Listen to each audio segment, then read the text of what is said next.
বন্ধুরা, এই যে দেখো, আমি এখন করব নোনিয়া চালের পায়েস। একদম খাঁটি ঘরোয়া নোনিয়া চাল। চালগুলো বোন দিয়েছে, তো চালটা তোমাদেরকে পরে দেখাবো। রান্নাঘরেই আছে, ভিজিয়ে রেখেছি কিছুক্ষণের জন্য। না, ভিজিয়ে না, ধুয়ে একটু চালটাকে জলটা ঝরতে দিয়েছি। আর গ্যাসটাকে বাইরে এনেছি, গ্যাসটা একটু মোছামুছি করলাম। তো এখন আমি এখানেই পায়েস করব, নোনিয়া চালের পায়েস। কিন্তু এই যে আজকের দুধ, তো এটাকে একটু ছেঁকে নেওয়া হয়নি, ছেঁকে দিয়ে দিচ্ছি এখানটায়। আর এটুকু দুধ দিয়ে তো পায়েস করা যাবে না, হবে না পায়েস। এটুকু দুধের পায়েস ভালো হবে না, কালকের বাসি দুধ রয়েছে।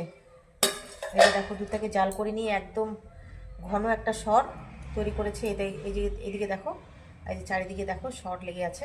তো এই দুধটাকে আমি দিয়ে দেবো। আর এই দুধটা ঘন হয়ে গেছে, তো পায়েসটা খেতে বেশ ভালো লাগবে। তাছাড়া এতটুকু দুধ রেখেছি চা খাওয়ার জন্য শুধু। তো এই যে ঠান্ডা, এই যে আজকের দুধটা আর এই যে কালকের দুধটা এখানে দিয়ে দিচ্ছি। এটাকে এখন আমি একটু ভালো করে ফুটিয়ে নেবো।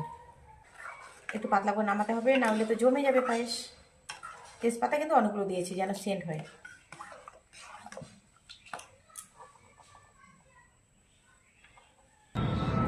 দেখো, পায়েসটা এই যে হয়ে যাচ্ছে, আর কিছুক্ষণ পরে এই যে আর একটু হয়ে গেলে নামিয়ে ফেলবো। চালটাকে কিন্তু মানে ভাঙতে দিব না, নুনের চাল তো এমনিতে চিকন চাল। এই দেখো, একটু গোটা গোটাই রাখবো। তো চলো, পায়েস বাতাসাগুলোকে দিয়ে দিই। বাতাসা বাতাসা আনুকুল দানাগুলো একটু দিয়ে দিই।